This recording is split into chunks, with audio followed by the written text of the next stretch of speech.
บ่เคยยอมแพ้จ้ะนะคะออกแต่เรานะมาเขาเราบ้านขางบ้านกะสวัสดีจ้าสิว่ามาเฮ็ดกับมะคุดเฮ็ดจ้าจักผู้ใดเอาเฮ็ดมาผังไว้พี่น้องคันมะคุดหาก็บ่เห็นเด้เขาเจ้ามาคุดหาแต่เมื่อคืนนี่แหละจ้ะเป็นว่าเป็นหัวยาพ่อ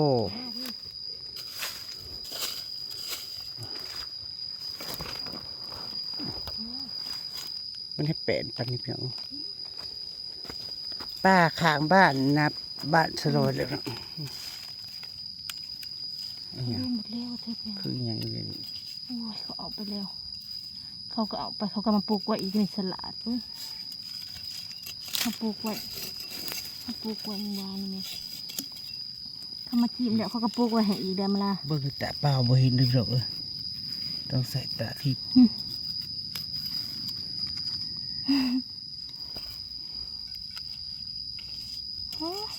เอาไม่ได้เลยทำออกถ้าปล่อยให้มันออกมันก็จะเต็มหัวโพนนะสูเคลียร์ไปเคลียร์มาทำบ่อปวก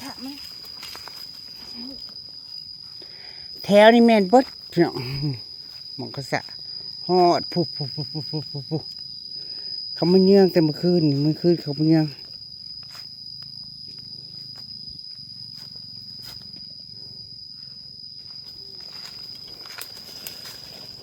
โอ้ยวิธีหาเห็ดปวก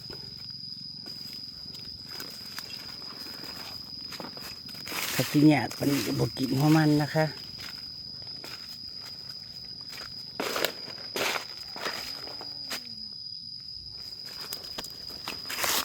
คือบทสองร้องอยู่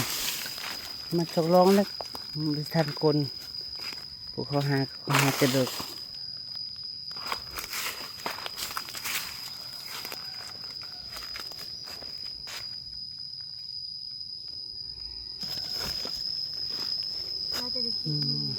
ก็ขุด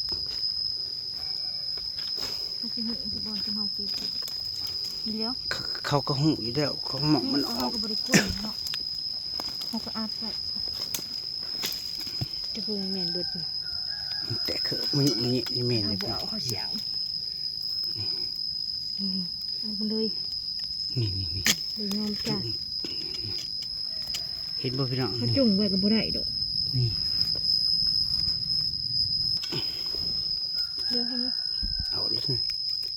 จุ่มไว้เขาก็เสียเอาเขาหูคือกันเขาก็หูพี่น้องคนจะบ้านแต่ว่าเขามึงเขาเคยเก็บคือกันเอาดอกใหญ่มาเลยถ้ามันออกเลยดอกมันไปไว้ก็จะอัดไว้นะคะคำมันใหญ่เนาะแบบว่ามันคือกรุบเนาะคือสีหลายเนาะคือสีดอกใหญ่วะมันคือสีงามทำปกตินี่แหละมันลาให้เด่น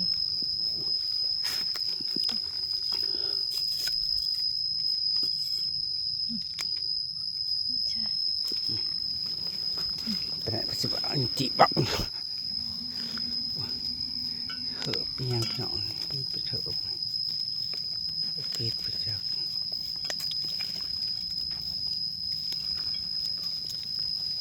นี่เมนอะไรพี่น้องทมไหวบ่ก็ทุ่มไว้นี่นะวนหมุนกันเขาก็ไผกระยานกันเห็นแต่ละคนนางหนึ่งมากระยานนางหนึ่งเห็นนางหนึ่งมากระยานนางเห็นนี่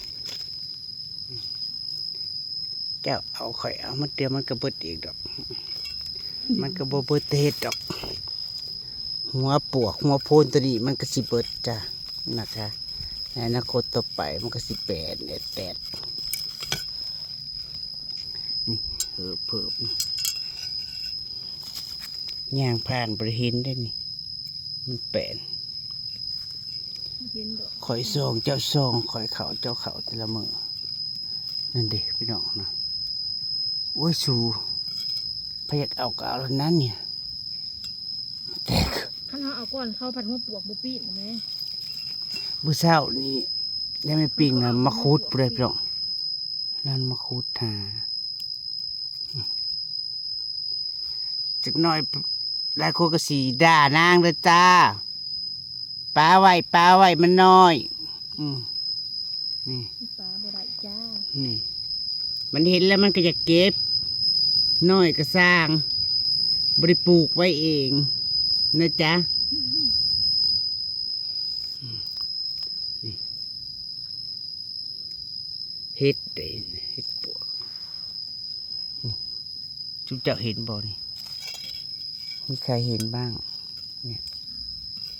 โอ้ยมันบ่เป็นตะมวนเลยเนาะพี่น้องเนาะเบิ่งคลิปก็เจอสิว่าโอ้ย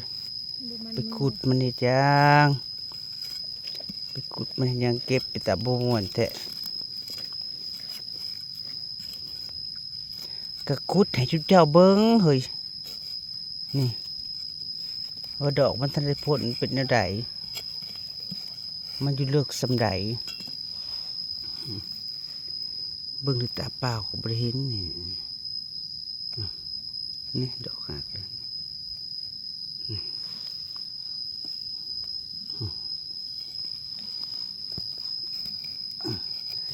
สิง่ายขึ้นมาให้พี่น้องปล่อยพี่น้องด่าก่อน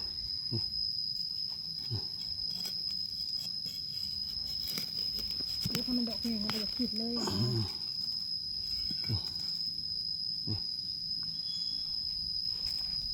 สิเฮ็ดให้เอ้ยอายปล่อยก่อนนะคะสิเฮ็ดให้เอ้ยอายด่านางก่อนนี่โอ้ย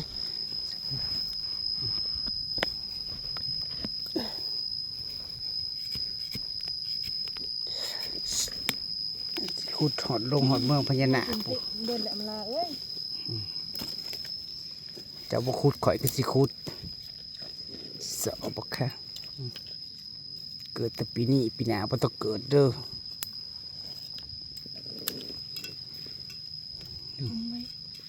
นี่จิ้มนั่น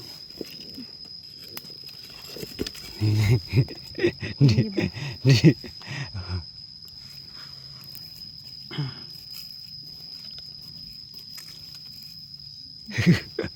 โอ้ยเนาะ นี่พี่ดอกเห็นบ่นี่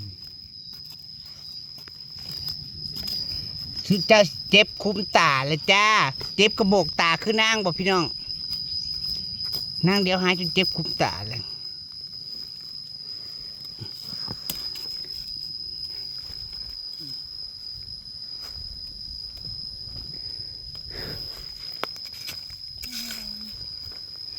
ออกก็ออกปุ่นเลยถึงหัวโพนปุ่นเพิ่นออกนั่นโพ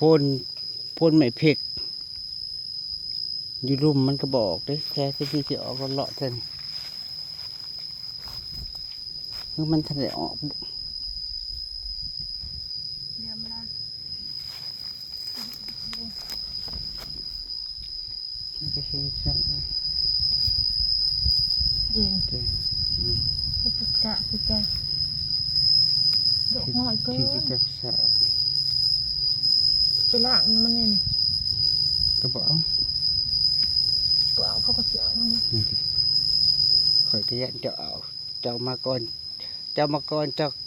ก็จะให้คนอื่นเอาก็เลยเอา เขาเก็บแล้วเนี่ย มื้อเช้าที่เขามาแล้วพี่น้อง เขาก็หาเอาแต่ดอกใหญ่ที่กันเขา เขาไม่ปิ้งข้างบ้านเขามาหาแล้วมื้อเช้าสิเก็บสิหาสิสะให้พี่น้องจมซื่อๆนี่แหละจ้านี่มันแต่เขิบหนาซีเมนต์นั่นที่ว้ายซับหมดดอกมันเจอเลย เขาอัดไว้วัน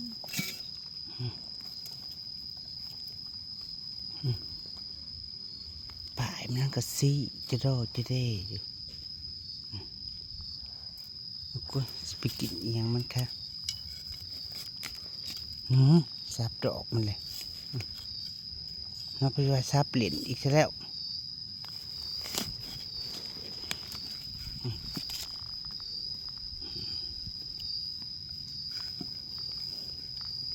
อยากป้อยอยากได้อยากให้ก็ยอมรับเลยจ้าบ่าวโดดพี่น้องเอ้ยบ่ศึกษาดอกค่ะว่ายังน้อยขุดเอาเห็ดหยางจะไปกินอหยังมันบ่มีหมองกิน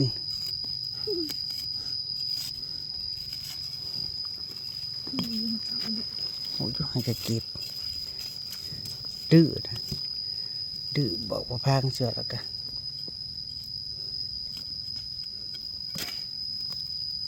นี่มันนี่สุดเจ้านะบ่เห็นดอกเห็นแตะข่อยเนี่ยข่อยว่าเบิ่งในหน้าจอเบิ่งในจอโทรศัพท์มันจะเห็น เมื่อเราไปซื้อกอยอหรือไปหาเห็ดนะไม่ได้โดดแบบนี้ นี่นะสับดอกมันเลยดินี่สับเลยเอามาจัดการดูนะนี่นี่ป่ายมันนี่ พันเด้ นี่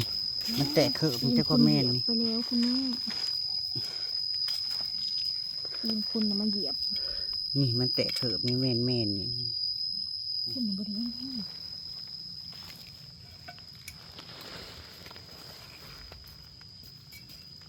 คุดไปคุดมากกับพ่อสวยเลยเด้พี่น้องเอ้ย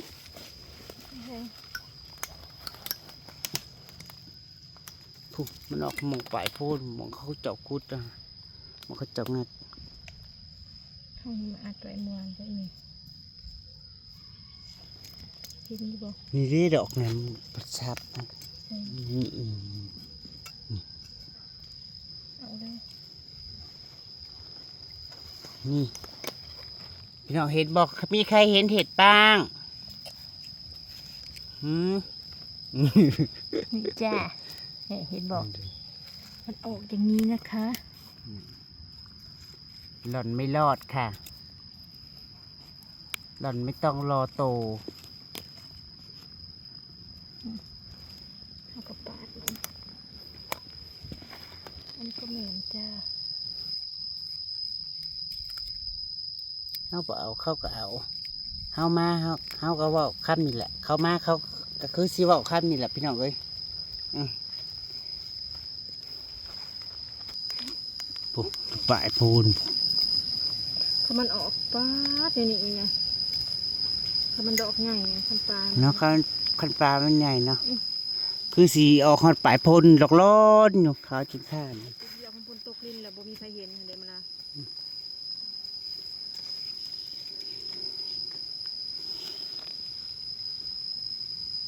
พอเห็นข่อยก็บ่ได้เห็นดอกแต่ข่อยมีเสียมชื่อเจ้าได้แต่เบิงแต่ข่อยมีเสียมข่อยก็สิคุดหาข่อยก็สิสะหาป้าสับดอกมันได้งัดขึ้นมานี่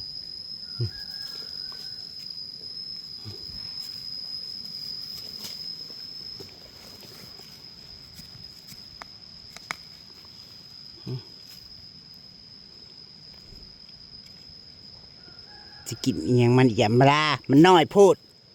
ปลาไว้มันใหญ่ไว้พื้นหนาวโดด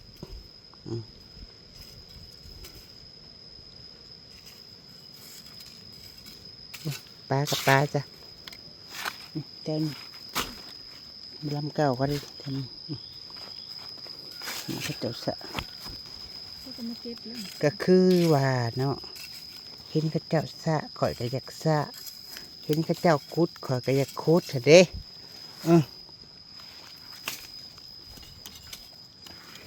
สัตยานมันพี่น้องเอ้ย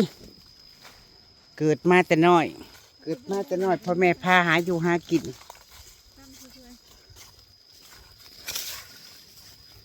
เคยหาแล้วก็หาเคยกับป้าแล้วก็ข้าว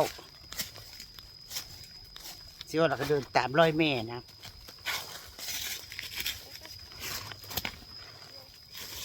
พ่อแม่เป็นคนบ้านนอกกับบ้านนอกเก่าเด็กจ้า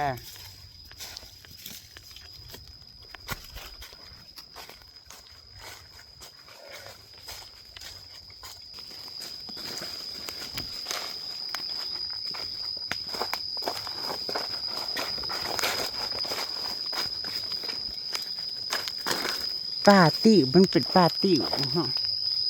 ป้าติ๋วผ่าเหมือนแออันนี้ก็ต้นหมดแอนี่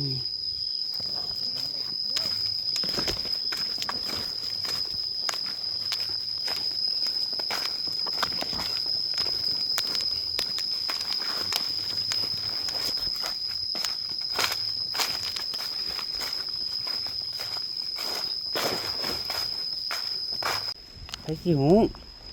เขาหูบดบ้านท่ายหมอกนี่แล้วท่ายหมอกก็คุดอีกเด้ขาดเท้าจิ้มลงนะ มึงบ่เอามาเจ้าวะ ปวกจนขึ้นมา แท้ไอ้น่ะโอ้ย ปวกขึ้นมาเอ้ย อัดไว้ หลายคนก็สิว่าเนาะจ้ะโอ้ยชูก็ได้กินแต่ปีนี้แหละปีหน้าชูสิบ่ได้กินดอก แต่มันก็ออกชูปีอยู่ด้วยล่ะมันก็บ่ได้หลาบเด้พี่น้องเอ้ยมันก็บ่ได้หลาบมันก็ออกสงสัยเขากาคุดให้มันดับเขากาว่าสิคุดให้มันบอกเลยเนาะว่าบอกขอยเห็นขอยก็สิเสียมจังอันเดียวนี้เออ พี่น้องสิพามาเบิ่งวิธีปวกมันเห็ดปวกมันกำลังสิออกเนาะมันออกมันก็เกิดจากอันเชื่อมันเนาะจากเสื้อจากหัวปวก แล้วมันก็สิขึ้นมาเป็นแบบนี้ก่อนมันสิพ่นจากหนาดินนะพี่น้องโอ้ยน่ะ นี่มันก็จะเป็นแบบนี้ มันจ่อขึ้นมาแบบนี้ เผื่อมันสิโกได้เนาะ นี่ โผล่ที่ดิ มันก็จะประมาณนี้ เกลือหอยเขาเก็บเกลือ อันนี้คือตัวมันออกดอก อันนี้มันยังปิดขาอยู่นั่นนี่กำลังปิดขายังบดไปหอดใส่ห้างก็เริ่มต้นนะพี่น้องสิว่าแล้วก็ได้ป่านนี้พวกมนุษย์มนาผัดไปเห็นก่อนพ้นสิพ้นจากนาดิน เขาก็ส่วนพ้นแล้วบาดทีนี้ตายเขาแล้ว ผู้ใดอยากเหม็นอะไรอยากว่าอะไรก็ว่าเลยจ้าบ่เถียงนี่แหละก็หูอยู่ว่าเขาหาเขาขุดข่อยมาข่อยก็สิขุดล้ำนี่เห็นบ่นี่ ใช่เจ๊คือบะ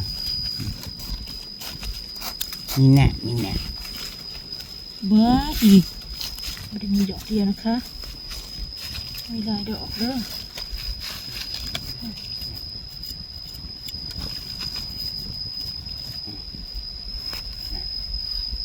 มันทำให้พ้นจากนาดินมันนั่งเกิดงอกมันก็งอกแล้วพวกนางกับบ่มีชีวิตอยู่อีกป่าดิโอ้ย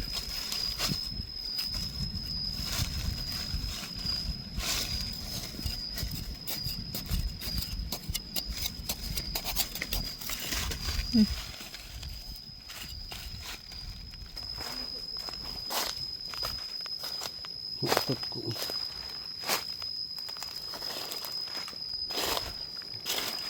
บุคิดสิลำดอกจ้ะเบิ่งเอาพี่น้องวิธีหาเห็ดของคนลาวนะคะ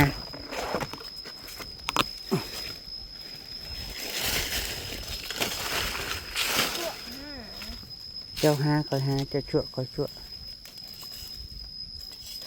เม่นบ่นี่เดียวขึ้นมาดูนี่สิ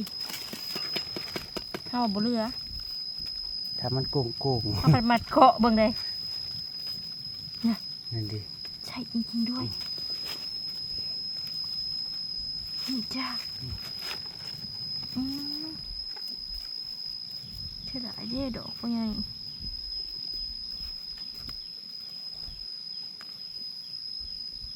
ขามันยาวกว่านี้อยู่บ่เนาะ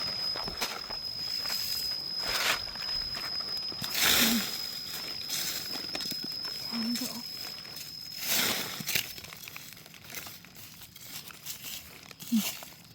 หักแล้วเอ้าหักไปแล้ว ไผมาก่อนกระสะก่อนไผมาก่อนกระคุดก่อนนะพี่น้อง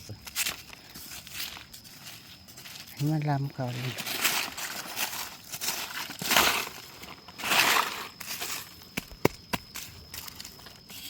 บางคนเงินตบหาสัตว์ลำบทันกัน คนหลายก็เฮ็ดอีก2-3 มื้อเลยเนาะงั้นท่านได้ขึ้นมาหายใจครับคนมาตัดไปงาบก่อนแล้ว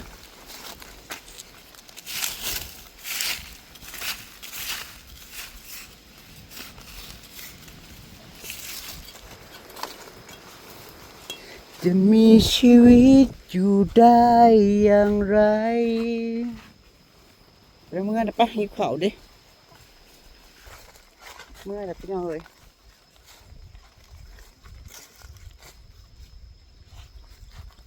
ดอนนี่ออกมาแต่ดอนพุ่นเลยได้เนาะ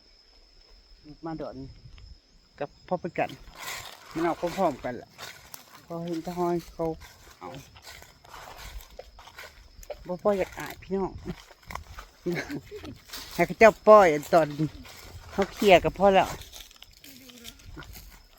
พี่น้องจ๋ามาเห็นลายปลาจ๋ากระจาคุณขอบคุณทุกคอมเมนต์ขอบคุณทุกกำลังใจจ้ะค่ะโดดสวัสดีจ้ากี่เขาได้เราไปพุ่นบ่ฮะกี่เขาได้จะไปหาพุ่นให้พอบันนัง